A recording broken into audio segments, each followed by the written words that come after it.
Let's all stand up, and we're going to be in our circle.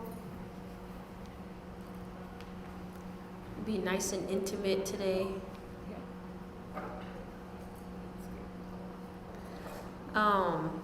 So I wanted to start by reading one of my favorite quotes by Martha Graham, and it is, "There is a vitality, a life force, a quickening that is translated through you into action, and there is only one of you in all time.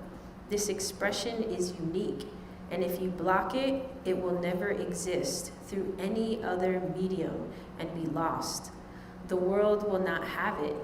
It is not your business to determine how good it is, not how it compares with other expression.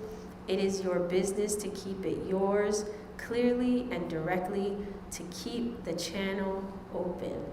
You do not even have to believe in yourself or your work. You have to keep open and aware directly to the urges that motivate you. Keep the channel open. No artist is pleased. There is no satisfaction whatever at any time. There is only queer, divine dissatisfaction, a blessed unrest that keeps us marching and makes us more alive than the others." It's an intimate night, so we got to get all close. So I love having us introduce ourselves, like I said, so we know who's in the room. And I think it's really nice to just be honest about where we are, so I appreciate y'all being honest. The middle's right here. Come on, come on, come on. It's okay if you have to go. It's okay, that's okay. There ain't no shame and no judgment whatsoever in this space, ever.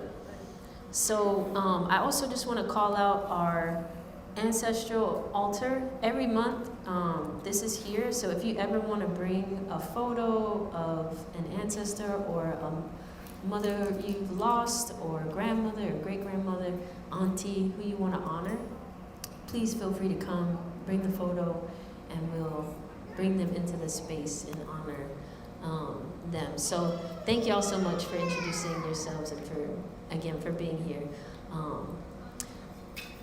So I want to formally welcome Helen, Dr. Helen.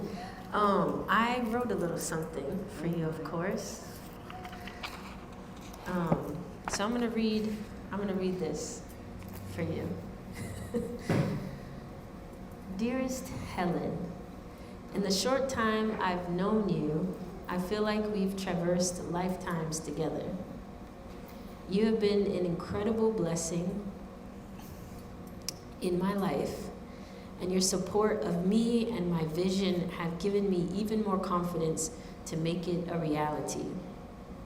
I don't have a lot of elders in my life, people willingly giving of their insight and encouragement to me. You've been a glimpse for me of what I hope to offer my own children, grandchildren, and great-grandchildren in the future. Thank you for being so certain in your intuition and knowing. Thank you for seeing beyond the limits of our societal constructs to see and make known the infinitely expansive soul within all of us. Life sure has dealt you some cards, but I'm grateful for your tenacity, your fierce commitment to live your life, and for your courage to be yourself beyond any odds you've faced. Thank you for being in my life and so graciously welcoming me into yours. Thank you for your affirming presence. I give great gratitude to the ancestors for your being and this long and full life that you've been able to live. I honor you today. I appreciate you making the time and space to be with us today and for the wisdom that you're going to share with all of us. So much love to you today and always. And I have this for you as well. Thank you so much, of course. So I love Helen so much, and I'm so grateful to be able to share even just a glimpse into your life and into your story. So I would love it if you would just start by sharing kind of who you are, where you were born, and just give us a glimpse into like your childhood and your young adulthood. Okay. How much time you got? When you're 80, it takes a while to remember your childhood. And then put some kind of order on it. I think if I had to call myself any one thing, it would be, there's a term called third culture kid. I was an Army brat. My dad was an Army chaplain and a Methodist minister. So I was born in Virginia, and we started moving when I was 6 months old. I went to 24 schools. I had to count them to get clearance when I worked for the United Nations, so I know how many schools I went to. And that means also that I've been around the block a bit. I've seen some things, I've lived some things.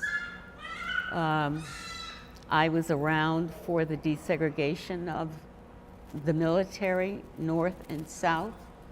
I have been threatened, physically threatened, in not only Jackson, Mississippi, but Western Massachusetts. I was, in many ways, shunned by my family of origin because my mom was from North Carolina, and so there are a lot of white folks in my background, and she was the darkest of her 9 siblings, and I came out a little too dark. They weren't too happy with me. And then on top of that, I was just asking too many questions and too straightforward, and I just got in trouble all the time. I was good. I mean, I didn't really do anything bad, but I mean, at least as far as I could tell, except not conform. You know. So a couple of things with regard to seeing. After the 40s, and I was around World War II, believe it or not, I went to high school in France in the 50s, went to boarding school, and in that boarding school, white and black students lived in residence halls together in the 50s in France. Wow. And we managed to make it work. Some of those people are still friends on Facebook. Those who are still alive are friends on Facebook. And because it was military, a lot of them are conservative politically. But we found ways in 1957, 58 to get along, and we find ways now to get along. And I remember coming back every year, we'd come back to the States, and once we'd be on those ships bringing us back, we weren't flying then, you know, as soon as you hit New York, everybody separated. We were in the dorms, we had roommates, you didn't dance with across race, but you could dance in the rec hall together as long as you danced among your own kind. But of course, my brother and I were it. We didn't care what anybody else. So we had trouble finding dance partners, but we worked it out. So that kind of recognition of what's possible then, and to see it still playing out 65 years later or 70 years later, or whatever, it just breaks my heart. Because even my Trumper classmates, we can talk about kids, we can talk about gardening, we have reunions, they go to France together, you know, there are places where we meet. And I believe that with any being, two-leggeds and all other forms of life, there is a place where we meet. And that's what I always look for and assume is possible. And then after that, how old was I then?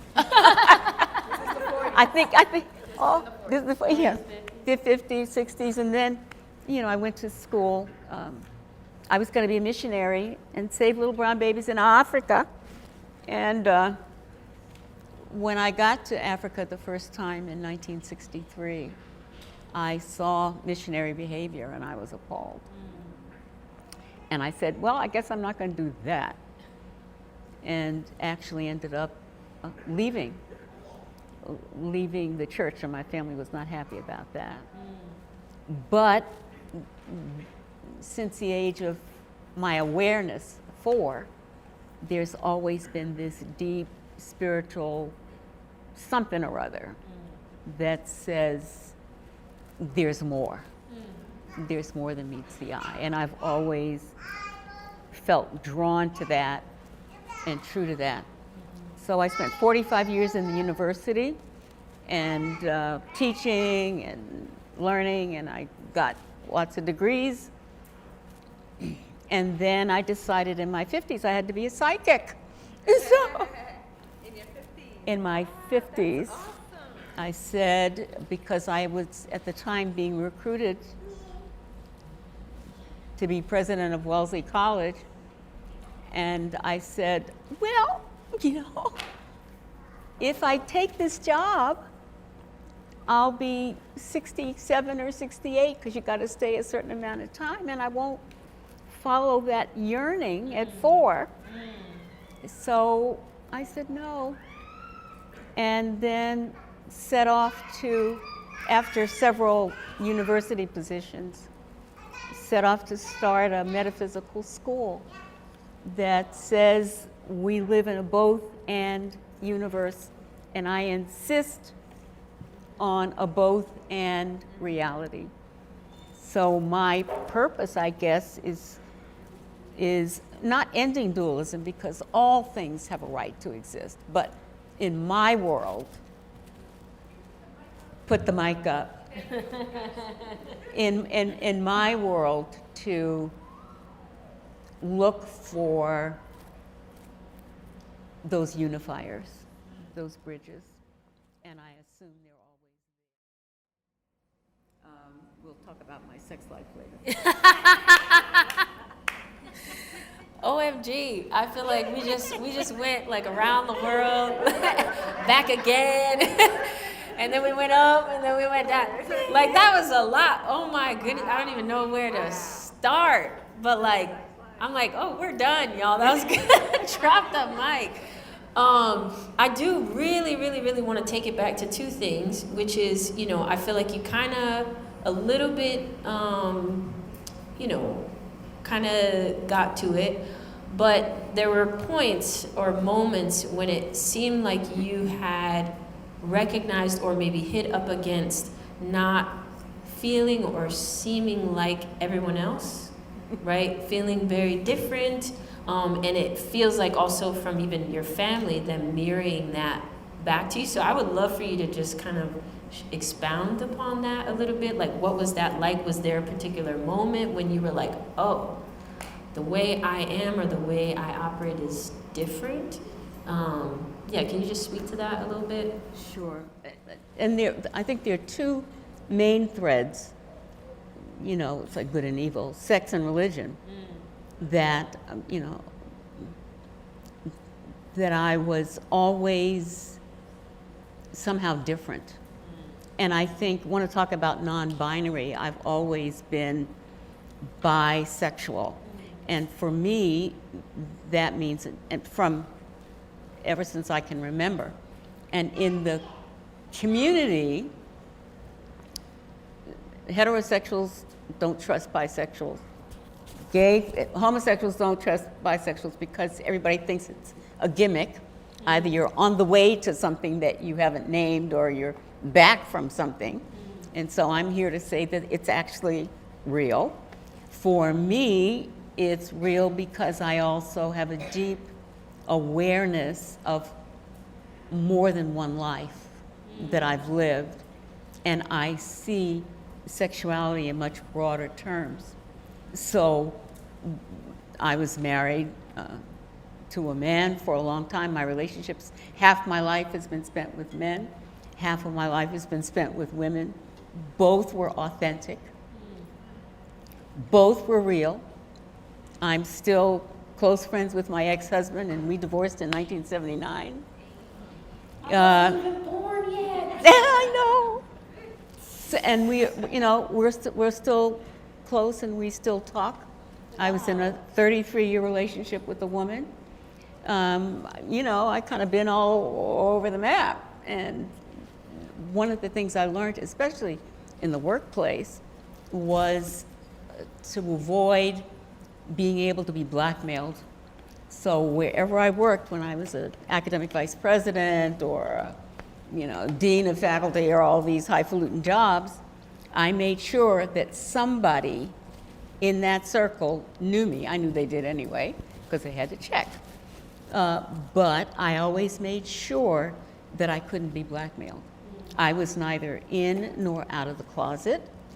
When I taught at Brandeis, which is one of my alma maters, when I went to Brandeis, I had a picture of my husband on my desk, and when I left Brandeis, a few years later, I had a picture of my honey, my girlfriend, partner, on my desk, and students were just freaked out.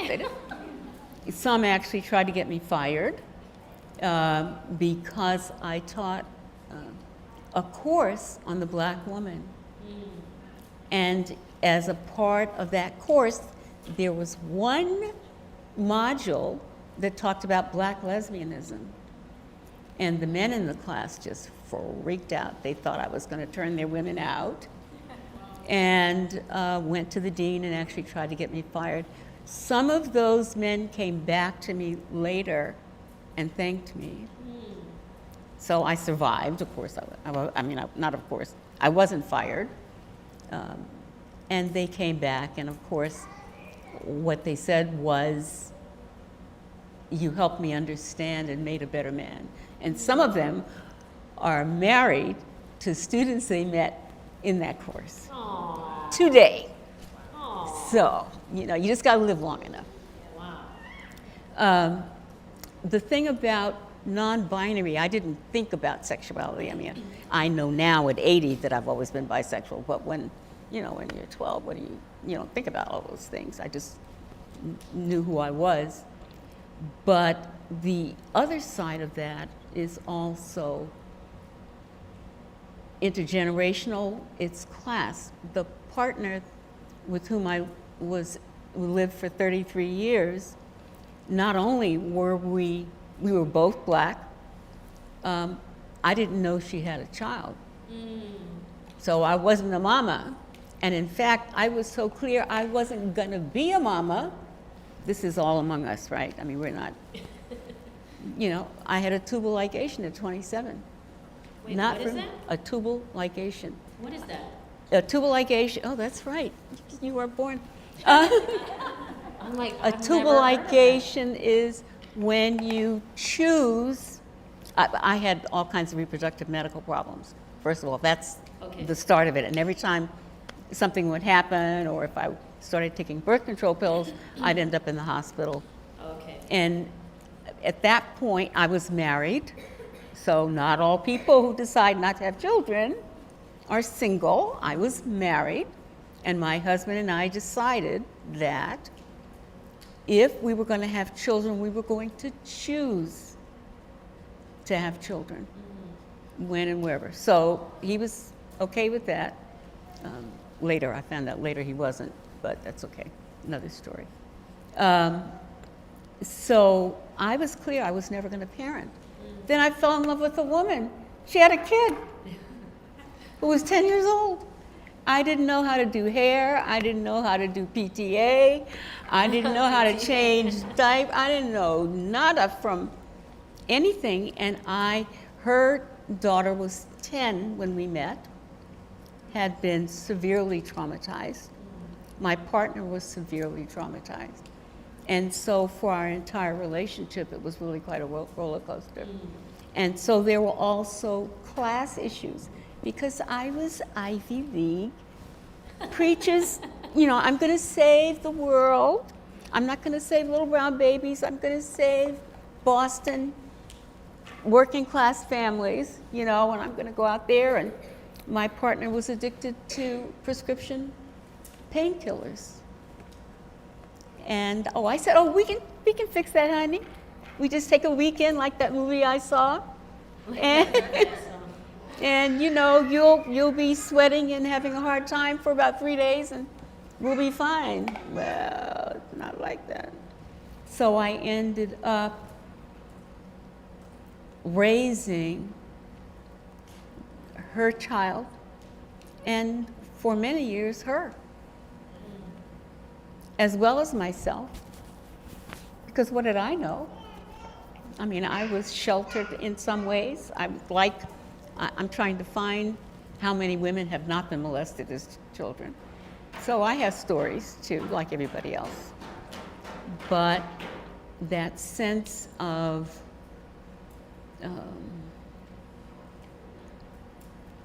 privilege, I have to claim, I was the chaplain's daughter. You didn't mess with the chaplain's daughter, You had to take care. So I was sheltered in ways that my partner was not. And so I took all of that on with a lot of innocence and ignorance, too much naivete.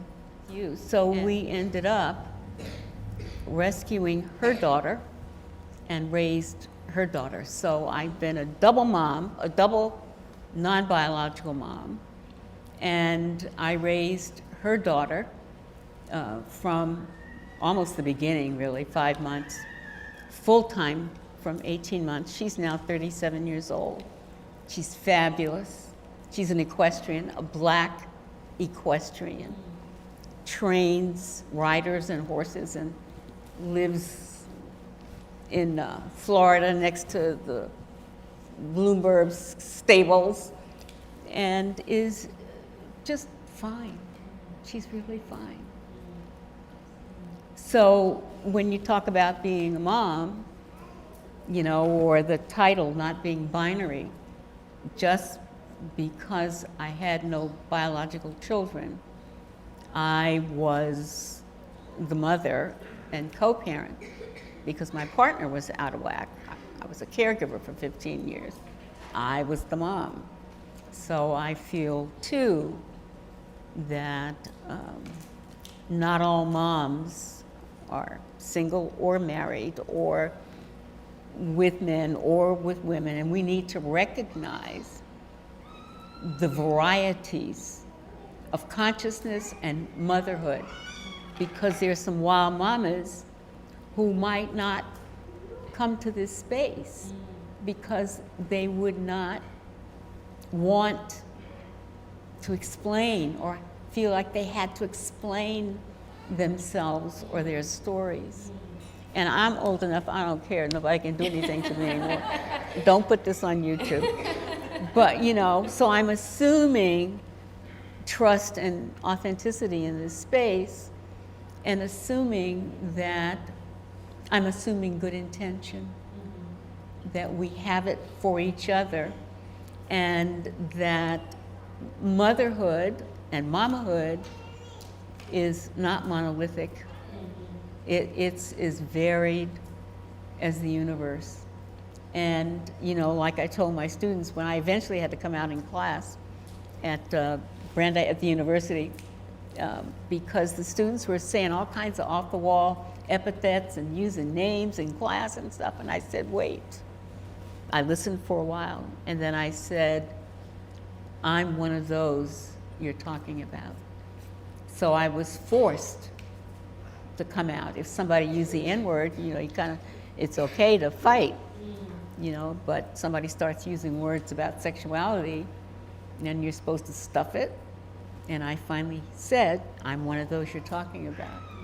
Let's check this out again. Okay, so that, again, all over Robin Hood's barn, but weaving the personal, the professional, class is huge. It was a huge issue. and nobody ever talks about it. You know, just between Roxbury and South Boston and Cambridge, you know, in this little space, the lifestyle differences were enormous. So I want to open, as you move in your lives, both being mothers and co-workers and members of Ohana, a lot of people in your communities are not talking. And they're not talking because they're afraid that if they did talk, they'd be shunned the way I was shunned. My brother is still estranged. We haven't spoken since our mother's funeral. He's very right-wing. You know, there are consequences for being, not only taking a stand, like a political stand, but there are consequences for being yourself. You know, the only way for me to be embraced by my family would be to be a traditional Methodist, heterosexual, I don't know what, something that I'm not. So thank you for all of that. Like, I mean, I feel like one day when I become 80, 82, 85, like, I can't even imagine like having to explain or share about decades of my life. It's like hitting me, you know, hearing you. But I do want to hear a little bit about when you were talking about at 4 years old, like you kind of knew that there was something different, you know, your intuition. So can you like share with us a little bit about what that has been like, and has that been a part of why you've been able to navigate these challenges, that deeper kind of like intuition or knowing that there's something more, or was it something else? Was it pure survival that helped you maneuver all of that? Because that's a lot, especially in those times, considering how society was at that time. Like, that's a lot to navigate. And so what enabled you to navigate all of that? I think, you know, you're on it. At that time at 4, I was born in World War II. My dad was gone the first 3 years of my life. So when he came back, they had a christening service for me. And it was at that christening service, 4 years old, that I felt like a grown-up. And I almost said to myself, I knew I was not from here, whatever that means. And I knew that I had some kind of purpose. I just knew. I didn't know what it was. I didn't know in my 50s, I mean, I was probably 60 before I knew. I'm 80, and I'm just landing into the kind of weaving that I'm trying to give you today. You just acknowledge that though, because I feel like for us, some of us are like in our 30s, we're like, oh, I don't know my purpose. I'm behind. Oh my gosh. You're over here talking about it was when I was 60, and then not until I'm in my 80s that I'm able to weave that. That is some perspective. Okay, sorry, continue. Yeah, it's true. I mean, I didn't fall in love with my body or my hair or my choices. You know, I was officially retired before I could claim all of that. Wow. So at that christening ceremony, there was some part of me that's always been there. And it has to do with other forms of knowing. And so I consider myself a professional intuitive. I don't know what an unprofessional one is, but, well, I do. But I consider myself, I do work as an intuitive. And I know that there are layers of knowing. And I just know stuff, you know, which is why I got in so much trouble, because I just knew stuff. I would tell everybody's business, you know. So-and-so said he loved her, but I know he didn't really love her, you know, 'cause you want to get in trouble, you know. But I also saw that in the work environment. I could go into a bank and knew that 2 tellers were having an affair. I could, in my university, the other vice president was trying to off the president, and I knew within 20 minutes of being on the campus. what was going on. It took 2.5 years to play out. It did play out. The other vice president eventually was fired. What do you do with that kind of knowing, except know when to hold them, know when to fold them, know when to shut up, know when to walk away. But that, I've trusted that. Graduate school was easy for me because I knew my professors. We had to take comprehensive exams, 4 days of exams. I was at BU then. You had these 4 days of exams in sociology. And I knew who my professors were, so I knew the kinds of questions they were going to ask. And my classmates took a semester off. They didn't go to classes. They sat and they studied all these texts and they did all this stuff. I showed up for class all the time. And I'm not stupid. I mean, I did all right. But of the 14 who took the exam, only 4 passed, and I was one of them. And the one who was the most, I felt so sorry for her, who took the semester off and was just freaking out 5 minutes before, she failed. And she was a good sociologist. She knew stuff, you know. It's that something else that my purpose is to offer us the possibility of claiming and acknowledging the something else. And mothers know. And that something else that mothers know is frightening sometimes, because I've seen, you know, a neighbor wonder if her child was gay and the child was 4. You know, a lot of kids, you can tell that they are not binary, you know. And I remember a neighbor in New Jersey, the father was a Navy man, and I could tell his son was gay. And his son was pre-K. He was my granddaughter's best friend. And he would rough him up, beat him up, make a man out of him, you know. What are you going to do? So there is a link between knowing how you know, knowing how to work with what you know, and then what you pass on, because your children may not be who you want them to be. And so many families are divided over sex and religion. Those were the ones that got it. You know, are you going to be the right Buddhist, Christian, Sikh, Muslim? Are you going to get married and have kids?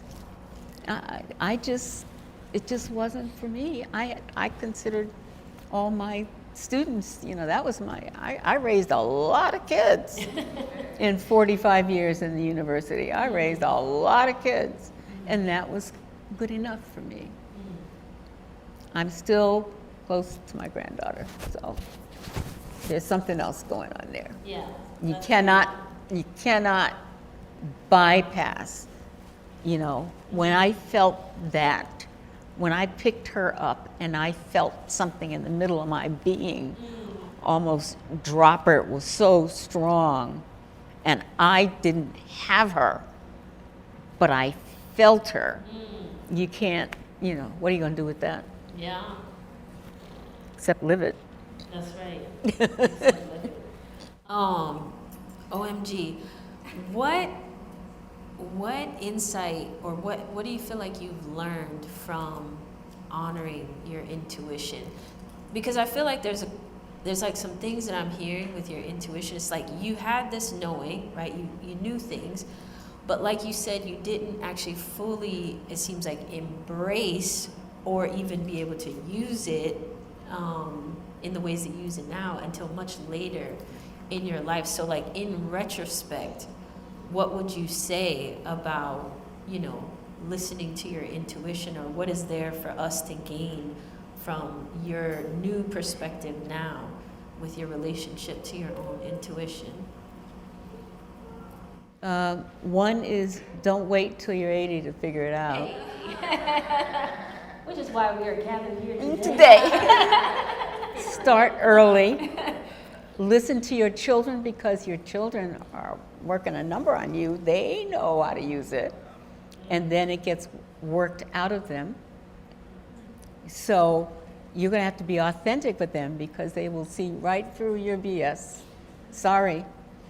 They will see, they do see. They will know whether or not it's safe to name. But it's there. And just because they're only 7 or 4 or 12 does not mean they have always been only 7 or 4 or 12. I believe that we live more than once, and I believe that from any moment point, I have access, which is why the bisexuality thing. I believe I have access to all of these ways that I have been in relationship through time and space with men, women, family, culture. And so being a third culture kid also meant, if I lived in Japan and went France, Germany, South America, West Africa, that gives me even more with which I can work. So use that, be open to it. And then I'd say, be open to hear from your children that which is the hardest to hear.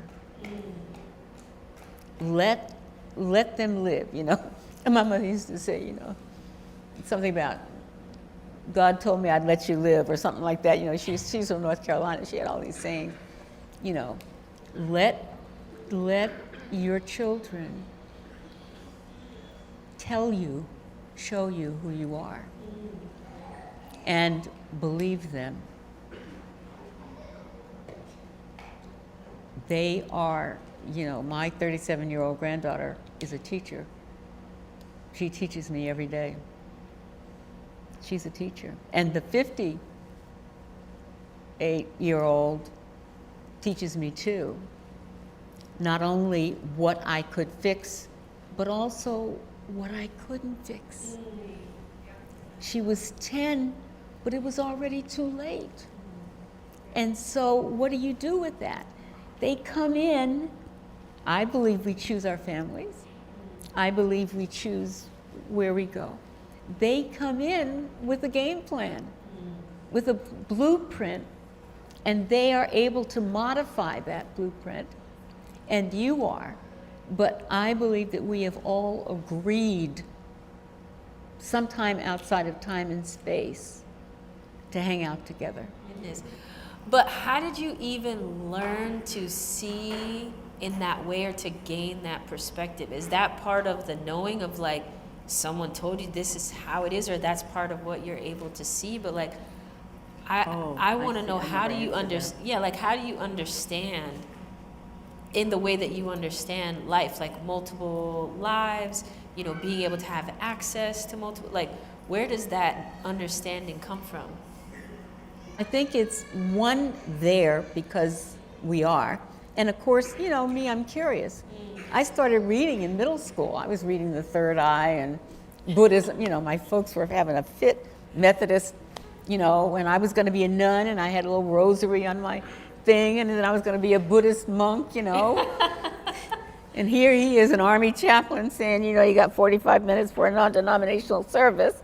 And I'm, So part of it was reading, part of it was knowing. I studied, I've had teachers, I've taken courses, I've done retreat, the usual ways we learn things. I did all of that stuff. But the real answer is here. That you just know. But when you just know, did you acknowledge it early on and just didn't speak about it? Or did it take you till 60, 70, 80 to actually know it and embrace it and live aligned to that? I think I started naming it in my 40s. I was still working in the university. I was a dean of faculty. I was very, but I knew, and I already started working it. And I applied it to work. I specialize in business intuition because I know what goes on in businesses. I was a vice president of a business school, so I got training, I got paper, I got pepper, but it's a blend. It's a blend. And I just said yes to the blend. And since I was already an outsider anyway, what was I losing? Not a whole lot. Yeah. I want to switch gears just a little bit, and I want to go to your granddaughter. Because what you said was so powerful that even though you didn't birth her, obviously, but when you picked her up, you almost dropped her because you felt this immense energy and power. So can you just talk a little bit about that, and did that kind of like feeling remain as you helped to raise her, or like where is that now? Do you still have that same thing? Short answer is yes. We talk. She lives in Florida. We talk several times a week. She teaches me. She cusses me out. Deanie. I was a dean when we started parenting her. So and I was with her biological grandmother. So she didn't call me grandma or nana. She called me Deanie. Deanie. Deanie. What's wrong with you? Why don't you blah blah blah blah blah? And so that sense is still deep. And she was married and divorced, and we talked about that. And we talked about it, how she could maneuver her life. What do you want her to know from you? Like, what do you want her most to know?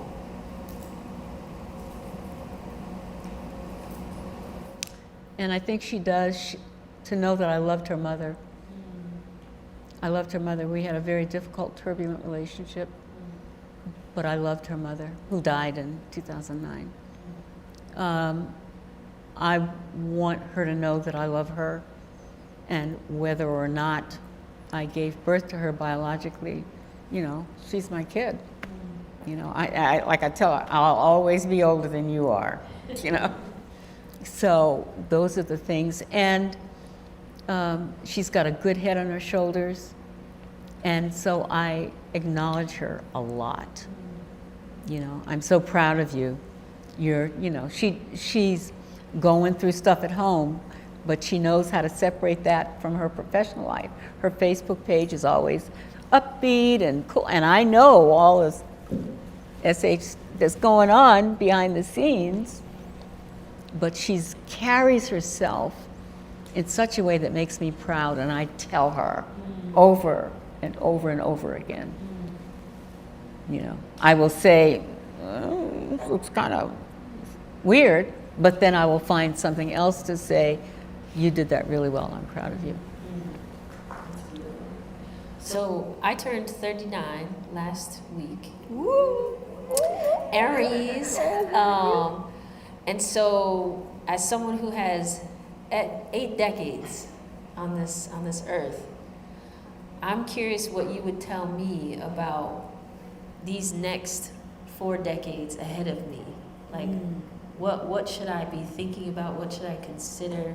What's something that you feel like I should know, considering all that you know and what's ahead for me? Well, that's a great question.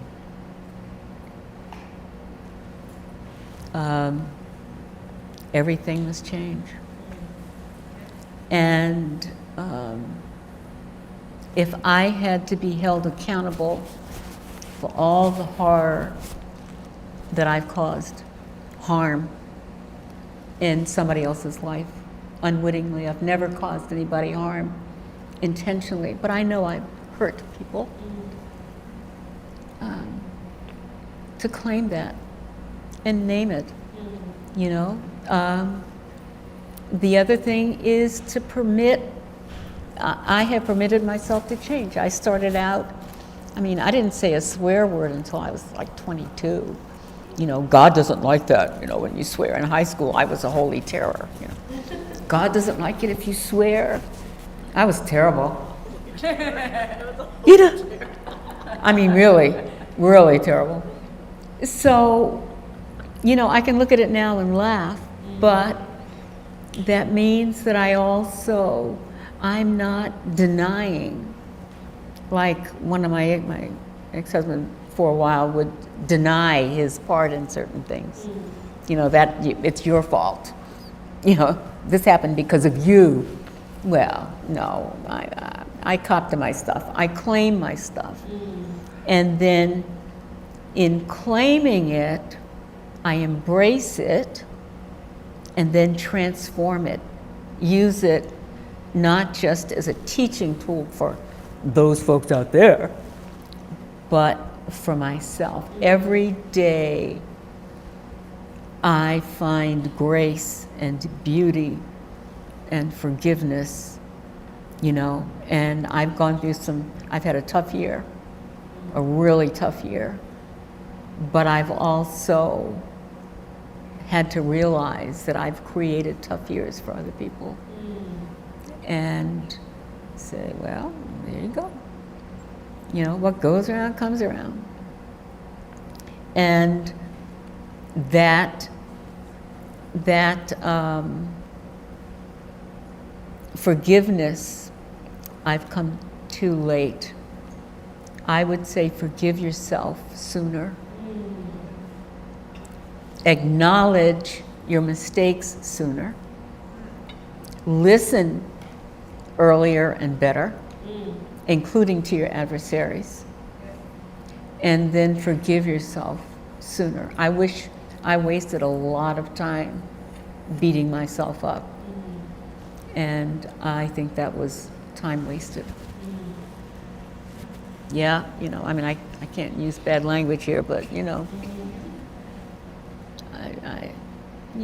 I did some things I'm not proud of. With the best intention. What helped you forgive yourself? What helped you get to that point? Well, being told you had X amount of time to live, you know, watching, the body keeps the score. Yeah. The body keeps the score. You know, I've just been through, I said I've had a tough time.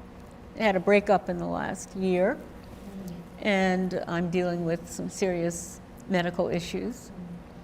And I have to go in and get labs every month. And my labs are an exact match to my emotional life.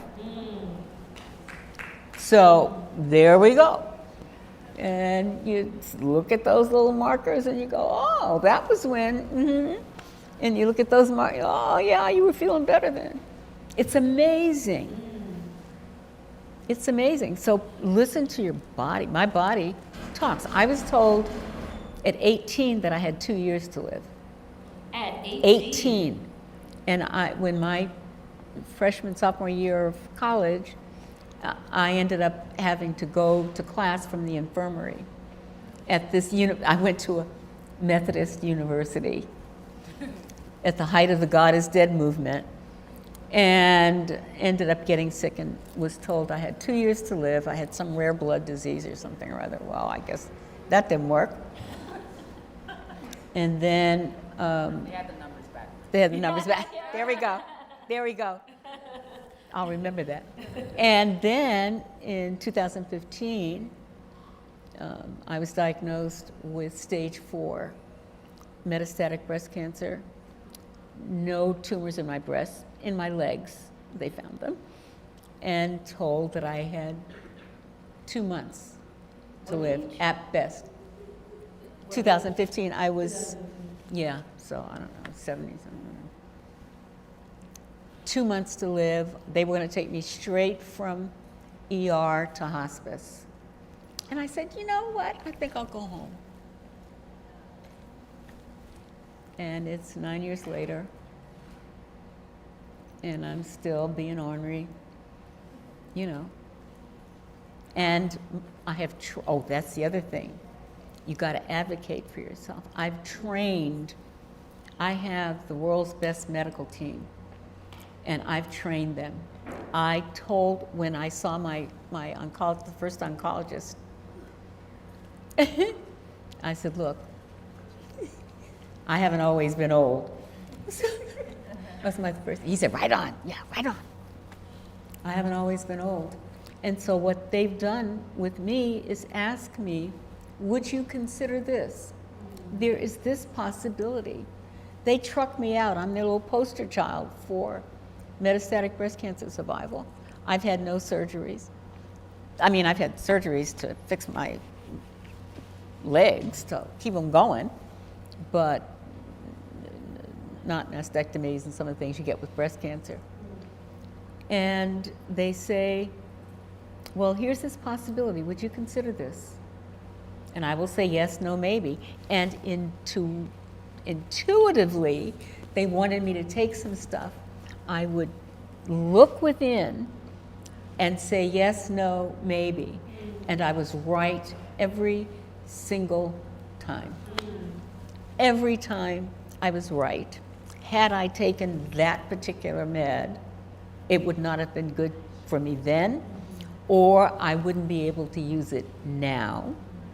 And so now my primary care physician has me work with all of her residents. This old woman, they bring all their residents in, not all of them, they bring in to work with a patient who says yes, no, maybe, and to teach them how to broaden their perspective.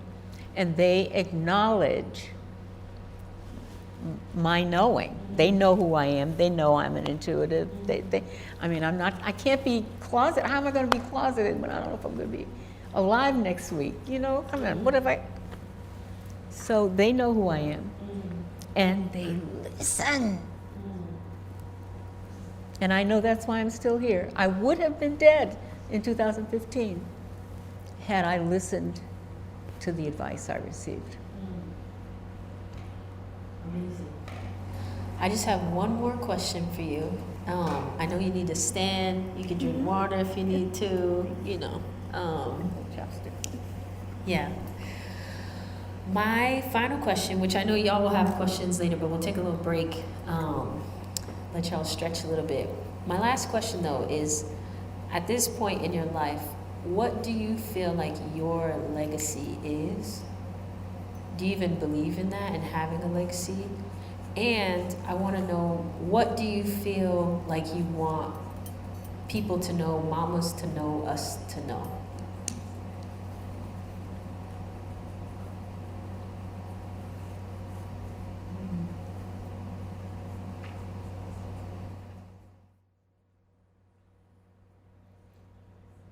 I think legacy is in some ways overrated. It is a deeply personal, intimate experience. And I think that my challenge with what remains of my life is to know that I did the best I could with the resources I had at the time, and that when I knew better, I did better. That, to me, that's it. If I knew better and didn't do better, then I think I would judge myself more harshly. I think as I've known better and claimed all of it, that's personal. And then what was the second part? What do you feel like mama should know or we should know? Like, what do you want us to know? Be yourself. There's nobody else in the universe, in the multiverse. There's a puka if you're not yourself. And I spent decades not being myself. I was driven professionally, personally, had to make my family proud. They were shunning me, and so I had to do my Harvard, Wellesley, And then when I finally got to Harvard, my parents didn't believe it, that I was at Harvard until they started getting requests for money because they said, good things don't happen to bad people. Wow. To my face. They said good things Don't happen to bad people. Talking about you as a bad person. Good things. So they didn't believe I was at Harvard, but Harvard started hitting them up for money. So I guess they figured I really was there and even taught there briefly. So, you know, be yourself. There's nothing, what I learned, it's like the story about my brother. I can't prove anything to him. There's nothing I can prove. I can love him, which I do, but can I change that dynamic? It's not my kuleana. I've done as much work on that as I can do. And he can choose to do or not do. I cannot manage the universe. That's the other thing. Lean into the magic. Lean into the magic of the universe. Some of the things, you don't have time enough for my stories, but I got magic up the wazoo, where people show up and opportunities show up, and the right moment, the right time. I got stories. I've got gratitude, you know, that I can't even begin to express to you. I will stop with this story I gotta tell. I think you've heard it. When I left the mainstream university, I wanted to start a metaphysical school in Santa Fe. Of course, you have to start it in Santa Fe. In Santa Fe, I lived in this very nice house, which was also subbing. I had my little staff person living there, and you know, we were trying to build a little institute. And I got a call one day. He came in to my volunteer staff and said, "There's this guy who wants to talk to you." He said he's looking for Helen Stewart, and he thinks that you're the Helen Stewart he's looking for. Sure. So I get on the phone with this guy, Kip. He's a 65-year-old white man living in Florida. He says, "My father told me that I had to find you. I think you're the person." The next week, he and his wife came to Santa Fe to visit me. In the meantime, I met with my board. Is this guy crazy or what? You know? I met with my board. Is this for real? They come to Santa Fe. They spend a week. They set me up in an office in a very well-appointed, the best street in Santa Fe, Old House Highway. They paid my rent, my office rent for a year, supplied computers, paper, pen. He interviewed me, did DVD interviews of what UMS was, helped us do a business plan. Could I make that up? Could I say, "Oh yes, this stranger from Florida"? I mean, that's magic. That's magic. I couldn't, and it's a true story. I'm not making it up, and I'm not embellishing it. It happened that way. My father said, "I have to meet you," and we worked together for several years. He died. So, where does that fit in the academy? Where does that fit in your business plan and in your foundation documents? You know, there's no place for that. Magic. Be open to it. Hey, thank you, Dr. Helen.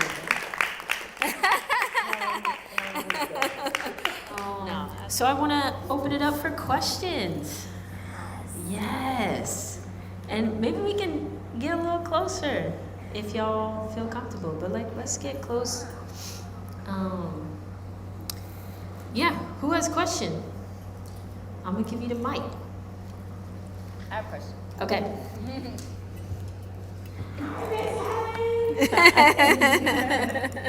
Thank you so much for that. That was so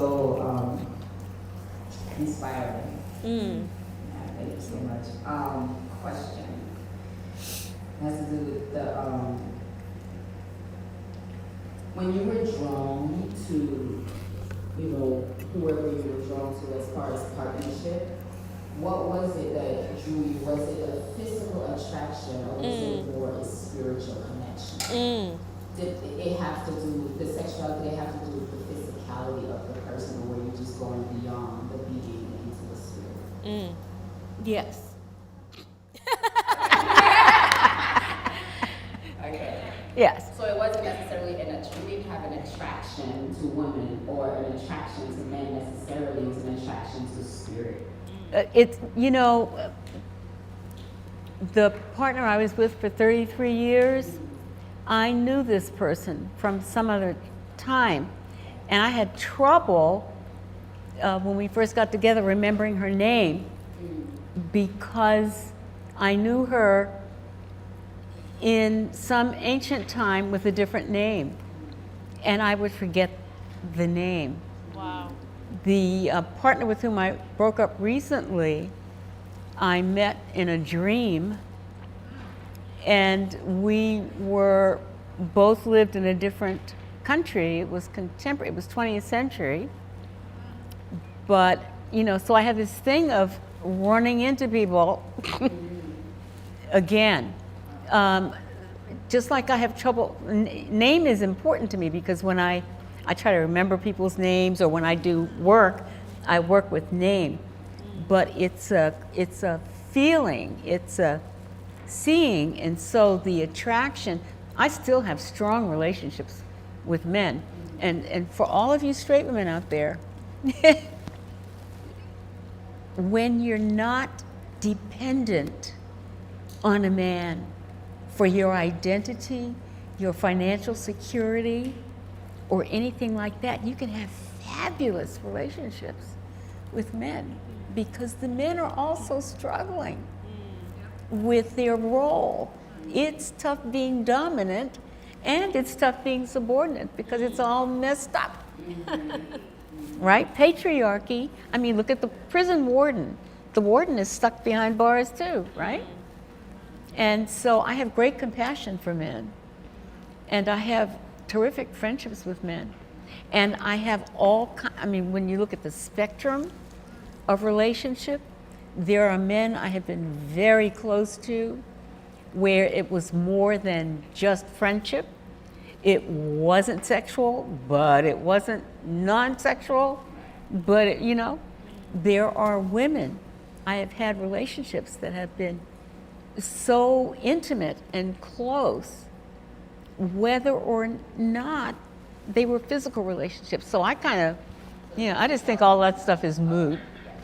That's why I said yes. And sometimes, I remember a dream notebook, who are Arthur and George? And I'm going, what is that? From a dream journal. 30 years later, I run into Arthur and George. They were colleagues. They were not lovers. Who were Arthur and George? And I'm going, what? And you go back and you read a dream journal. I met them at the same time 30 years later. And we were all involved when I was building this metaphysical school. Wow. So pay attention to your dreams because you're going to meet people, like them or don't like them, and know, a boss I met and found out the exact date that I started working for her was in a dream journal. And I saw, and we had a kind of interesting, fraught relationship at times. And I was still at Harvard then and had no plan to move to California. And I woke up, I wrote my dream down, the way we do. Wrote my dream down, September 19th, 1981. I started my job at San Francisco State University, September 19th, 1981, and she was my boss. Wow. So that information is coming across the conveyor belt all the time. Some of it may not make sense. Some of it may never make sense. But pay attention. Yeah. Mm-hmm. Who's next?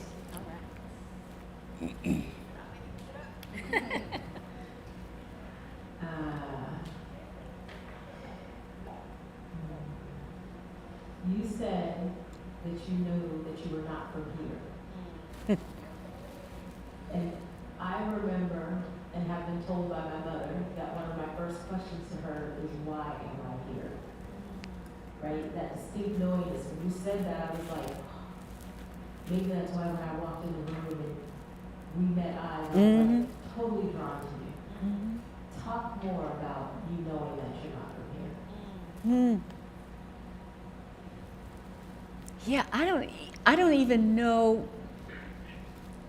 how to describe it, because I think it's wordless. It can't be described by words. It's a feeling, and I didn't necessarily feel like an outsider in a negative sense. I just knew, I mean, I'm still figuring out where home is, especially as an Army brat in 24 schools. It's like, stick me in a chair, that's home for the moment. But that not from here, for me, I think meant not from this planet. I think that's what it means, but I may never know. I just knew, I felt different. And I felt, like kids grow up. That's what I was talking about, talking to your kids and paying attention to your kids. I was never a kid. I never felt subordinate. I never felt younger than, and I think that's why I got in so much trouble, because I felt peer, and that's been true in the workplace, that's been true with students. I've always been a peer kind of person. And so wherever here is, I think it's probably the one thing that doesn't change. Everything changes, but here is kind of your anchor. You know what I mean? And actually, I'll go woo-woo on you, but when I think of my family of consciousness, I don't think of a planet, I think of a color. There's a certain color blue, like this neon blue, that feels to me like home. No bodies. What? Yes? Your family of consciousness? Mm-hmm. What does that even mean? It's not original. It's just that I think we incarnate in clusters. Like a lot of folks in this room have been in and out, friends, enemies, lovers, family, parents, grandparents. We keep circling around with the same crowd. But I think, and I like the work of Jane Roberts and what's called the Seth material. And Seth talks about these families of consciousness where we hang out with certain people. And they're people that I've met here. I mean, you're right. It's like, you know them. You just glom onto, you know what I mean? You just know. What is that? I think it is outside of time and space. And I think it is more than one lifetime, typically. There is that distinct, like not being able to really put your finger on it, but knowing that it's there. And the closest that I've gotten to having it verbalized was the opening pages of The Famished Road. There's a book called The Famished Road, and he describes a child coming into the world, and it resonated so deeply. Like if I could put words to it, yeah, that's what it was like. And to land and feel like not having words for it. But my mom said that as soon as that one of my first sentences to her was, why am I here? And she said she didn't What did know she how say? to answer me. But I remember feeling like you say, like, okay, like what am I here to do? Like why am I here? And here is very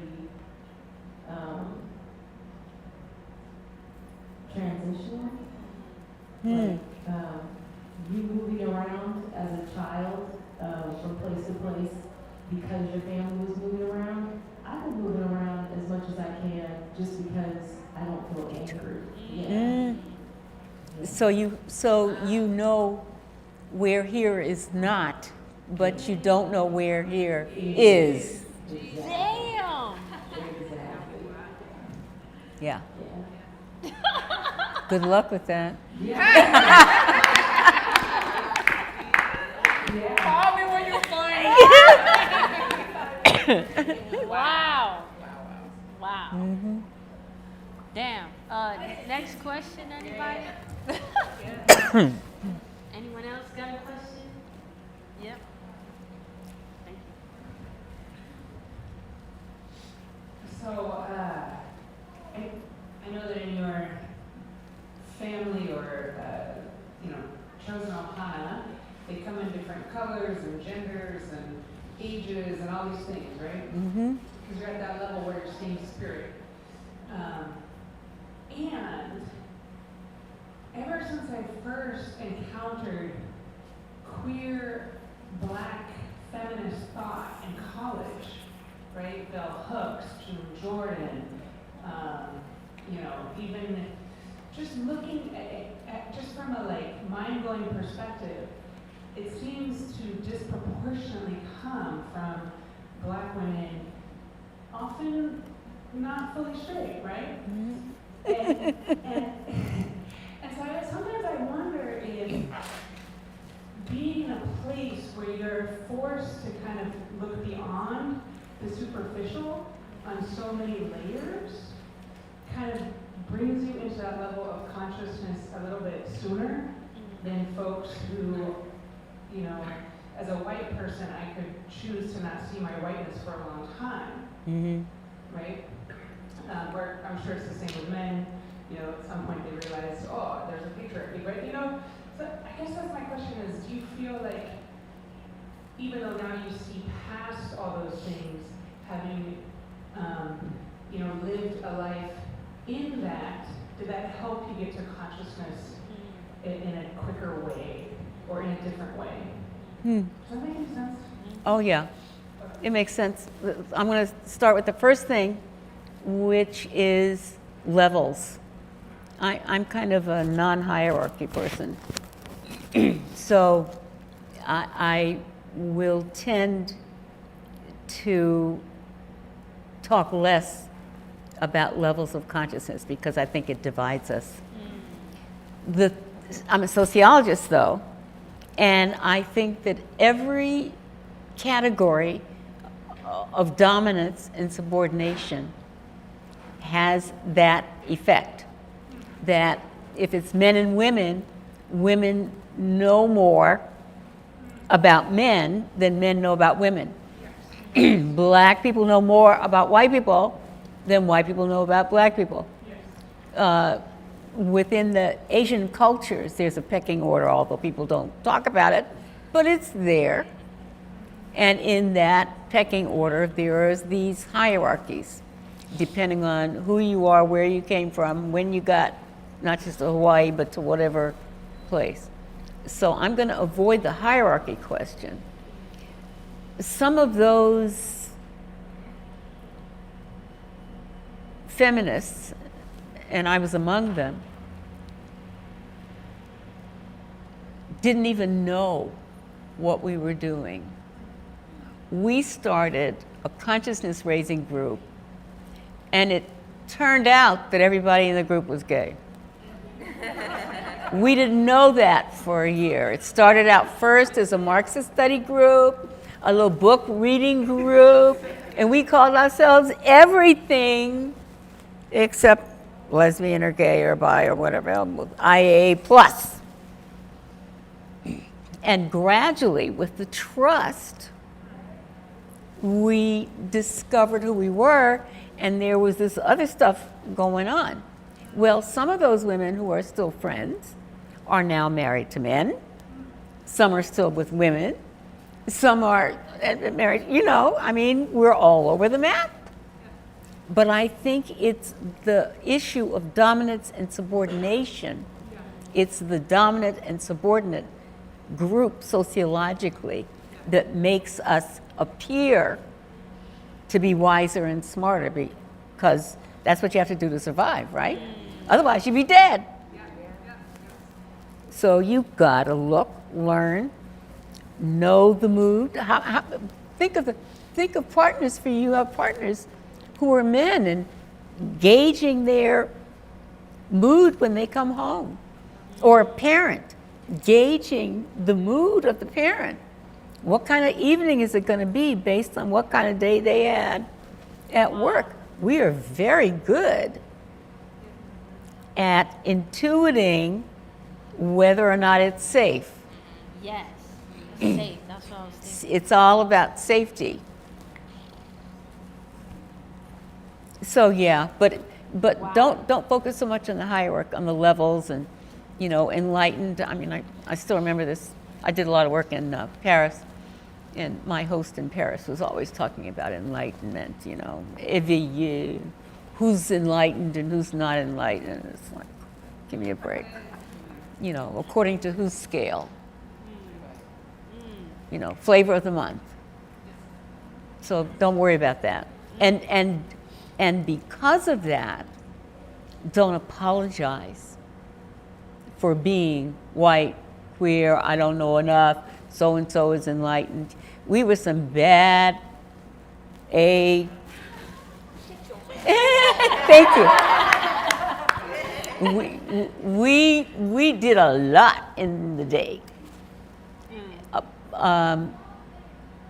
And part of what we did also resulted in friction within the group, because we had to decide who we were. Because at that time, if you were a good feminist, you were supposed to be gay or straight, or you had to this. I mean, everybody wanted me to wear chinos. You know what I look like in chinos? It's like, if you're going to be a good, upstanding lesbian, you got to wear chinos. I mean, I don't look like this, but I was fit, but they didn't work for me. Or I'd go to a bar and I would ask somebody to dance, and then I realized that you had to have roles, and only certain people could ask certain people to dance, and I didn't know who they were, because I was out hanging in France and Germany and wherever. I didn't know the rules. So forget the rules. Forget the rules, and forget explaining yourself. Damn. All right, next question. Anybody else? Oh, sorry. Is there anything that you want to be asked? Or that you would like to share? I love stories, so it was a tease when you said that. Oh, what happened? As you know, I named my daughter Story, so if there's a story that comes to mind that you'd like to share with us, I would welcome that. I'll think about that. Let's take the other question, and then there was one that came across, it slipped my mind now, but there was one I thought I just can't remember if it was. So my question for you is that as a seer, and you're able to see and know, I would love to hear, what do you see for yourself in your future?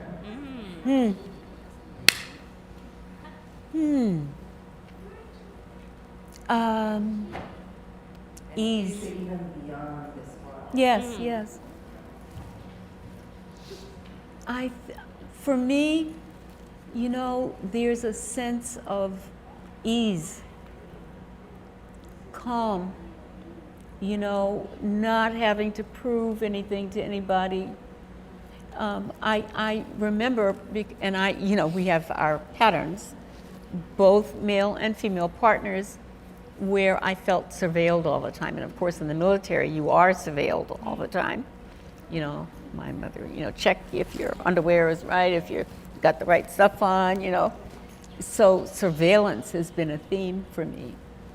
And I still catch myself, I live alone now, and I catch myself wondering if anybody's watching or judging, because I'd been in a relationship for so long. So that's one, is where I don't have to ask myself, is it okay? Am I okay? Is anybody watching what I'm wearing, eating, thinking, you know? If I slept until 9:30, whoa! You know? No, really. You know, that's like huge. You can't sleep till 9:30. Yes, you can. You're 81. Yeah, I could do whatever, exactly. But those tapes are hardwired. Yeah. They're there. You know, you're lazy.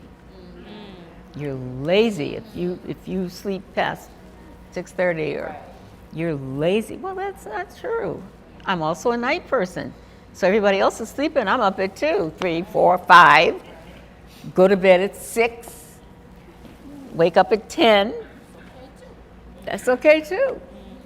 You know, but those are some of those, that's what I mean by ease of finally, and I don't know if it's lifetimes, I do believe we live more than once, but that moment of that I am moment. It's okay.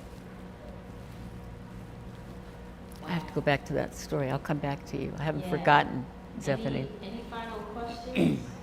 Yeah. Nancy, thank you so much. I'll try to be succinct and ramble.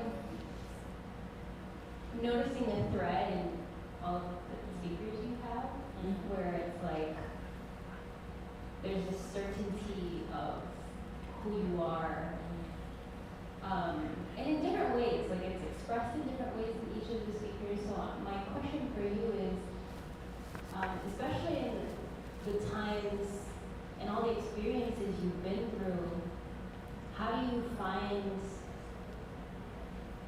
that place of who you are? I mean, it sounds like even from when you were a child and then you have your parents speaking to you in this way, right? Like, how does that not knock you, or if it does knock you off your feet, like,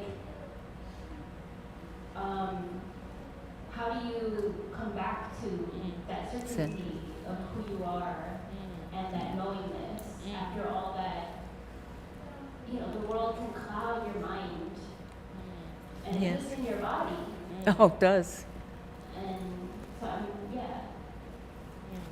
I think I love the question, and I think it's precisely why I do what I do and who I am, because connection is what I do for a living.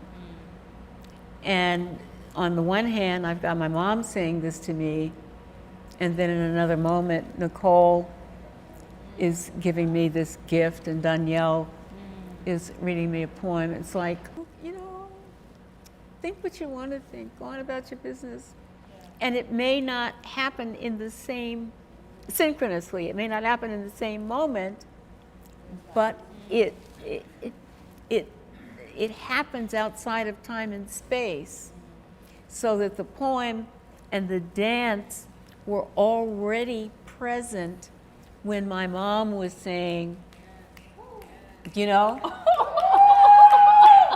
So I could draw on a future that I did not yet know to sustain me when I was being beaten up and dismissed. So from, that's what I mean by the moment point. You can draw on I remember dreams as a physician, as an Egyptian.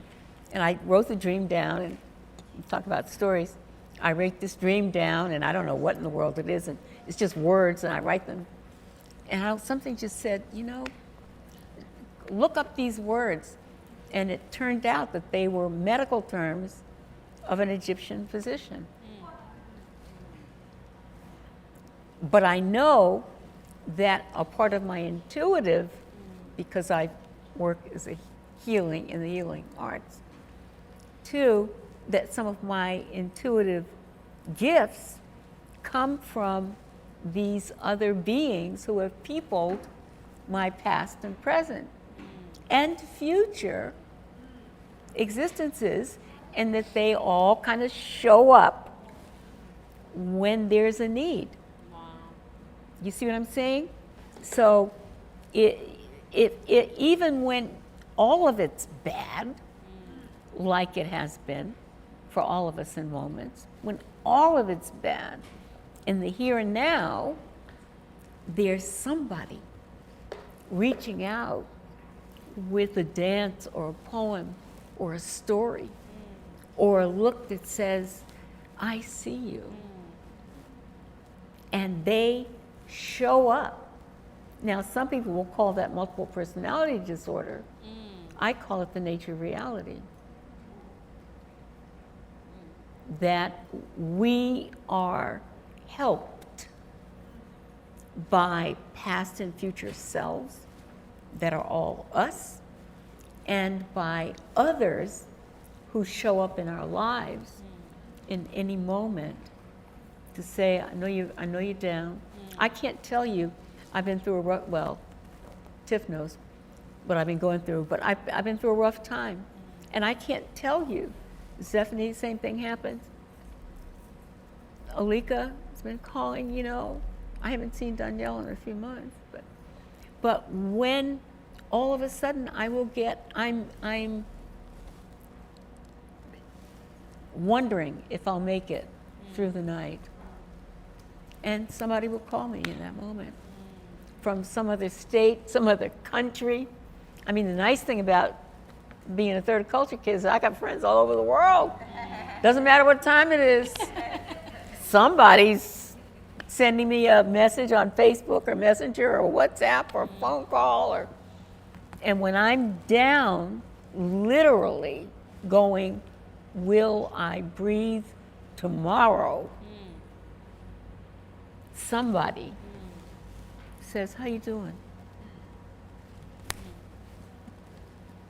So the coconut wildness is working. Wow. Can I get that mic? Yeah.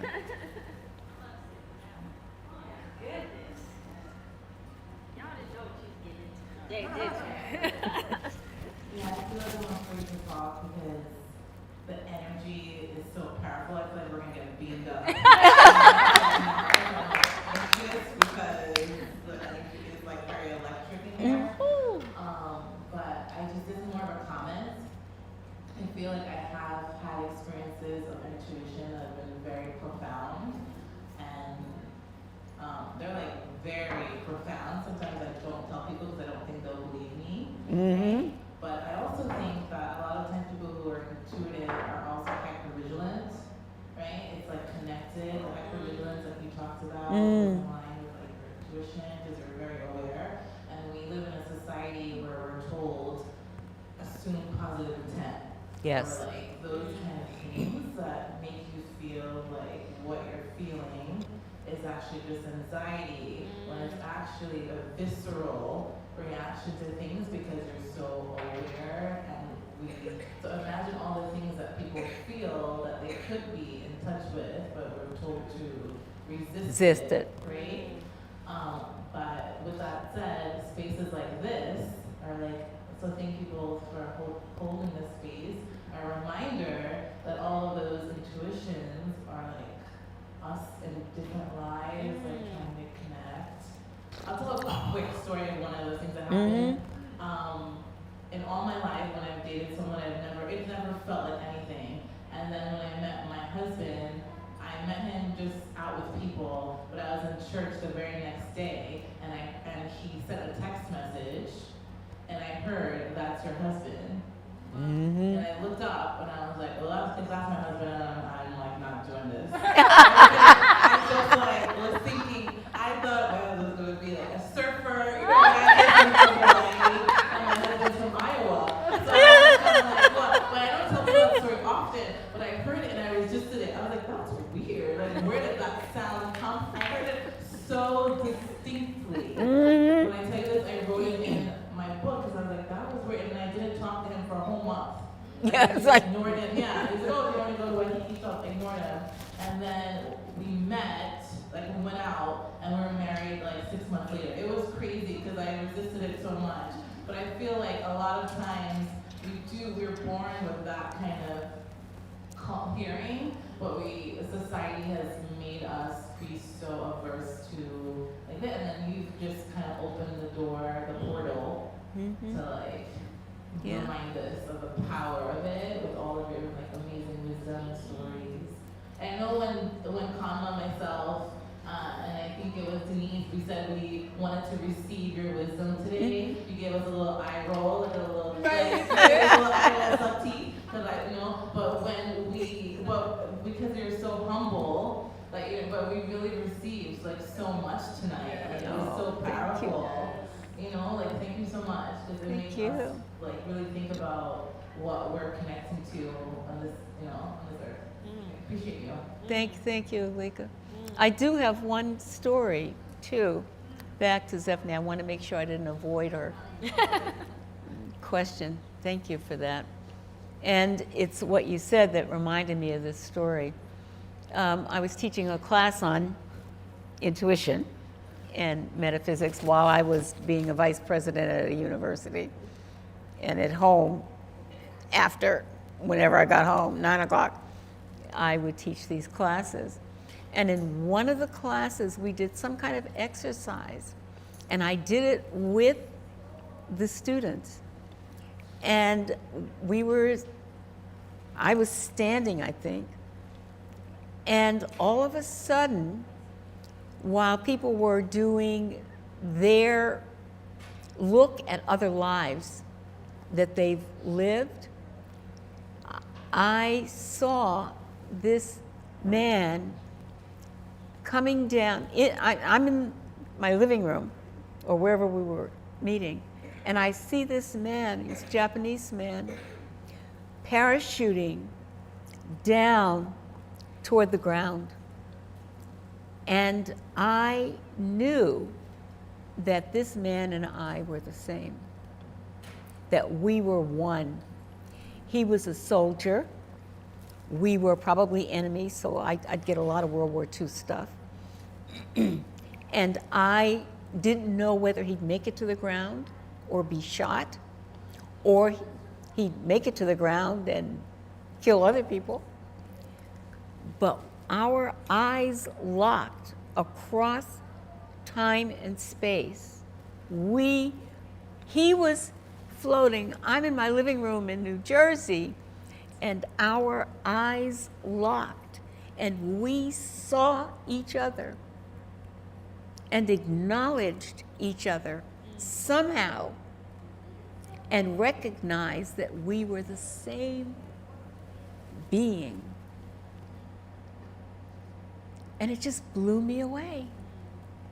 You know, that oneness that is always there, is always. And so what I'm inviting you to do is look for it, be open to it, welcome it. I don't know who this was. Never see him again. Don't know if he lived or died. Pay attention. Thank you. The kids have something for you. And then Dee will close us out. Come closer.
you. Thank you.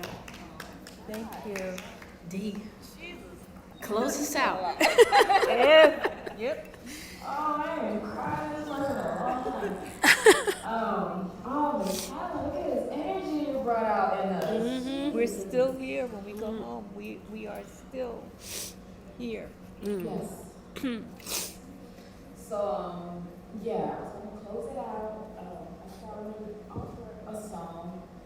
And I heard you singing and talk about building bridges. And I have a song called Building Bridges, and I wrote that song when I came to Hawaii, and I realized coming all the way from Africa and coming here and realizing how much indigenous people have in common, no matter where you are in the world, right? But we never really get to know that. I don't know what Hawaiian people do when I was in Liberia, but when I came here and I realized Hawaiian people do the same thing Boston people do in Liberia, right? So I feel like it's important to build these bridges so we can tell each other our stories. So yes, and also, you said you haven't been to Africa in a while, so here's some fabric energy. Aww. That I want to present.